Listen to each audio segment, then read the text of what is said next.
भरे दरबार में रानी देवी अहिल्या को मिली चुनौती और देवी अहिल्या दरबार में ये चुनौती स्वीकार कर भी लेती हैं। लेकिन कमाल की बात तो देखिए, खंडेराव होलकर देवी अहिल्या के पति जब गद्दी पर बैठे हैं उस वक्त देवी अहिल्या को दरबार में से ही कोई मंत्री चुनौती दे डालता है। कमाल की बात है। हालांकि जो उस बंदे ने बात कही, उस मंत्री ने जो बात कही वो बड़ी बेतुकी लगी। ऐसा लग रहा था मानो जब देवी अहिल्या या फिर दरबार की कार्यवाही चल रही थी, कोई भी बोल रहा था, कुछ वक्त पहले तक वो मंत्री सो रहा था। कमाल की बात है। क्यों? क्योंकि वो इंसान कहता है कि देवी अहिल्या वो ये बात स्वीकार करते हैं कि महिलाएं कई जगह कई मामलों में पुरुषों से ताकतवर है, बलशाली है, मगर महिला शस्त्र विद्या सीख सकती है, शस्त्र बखूबी चला सकती है, ये बात मानने वाली नहीं है। ये बेतुकी क्यों लगी, मजाकिया बात क्यों लगी कि वो सो रहा था, ये बात क्यों लगी?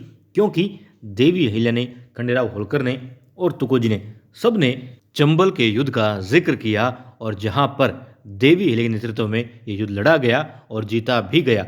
हजारों की संख्या में जो सुजाउद्दौला के सैनिक थे वो मारे गए, वो परास्त हुआ और भाग भी गया। उसे जीवन दान देवी अहिल्या ने दिया, एक स्त्री ने दिया।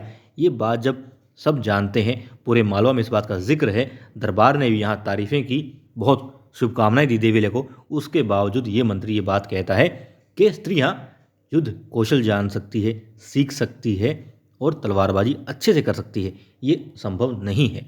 चलो उसने कह दिया, मगर देवी अहिल्या जब कहती हैं कि ठीक है, वो इस चुनौती को स्वीकार करती हैं, तब खंडेराव होलकर कहते हैं, अहिल्या तुम कहना क्या चाहती हो?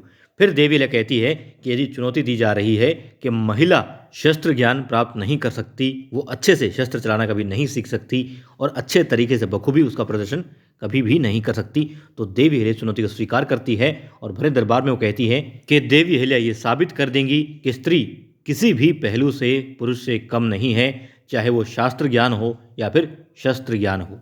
तो दोस्तों, आने वाला एपिसोड बहुत ही ज़्यादा गजब होने वाला है, धमाकेदार होने वाला है, क्योंकि दरबार में चुनौती दी जाएगी और बड़े दरबार में देवी अहिल्या चुनौती को स्वीकार भी करेंगी और यहाँ पर सभी पुरुष हैं, एकमात्र महिला है तो देवी अहिल्या है। और देवी अहिल्या इन पुरुषों के द्वारा दी गई चुनौती को स्वीकार करती है और बखूबी कैसा प्रदर्शन होगा, चुनौती कौन जीतेगा कौन हारेगा, हम सब अच्छे से भली भांति जानते हैं।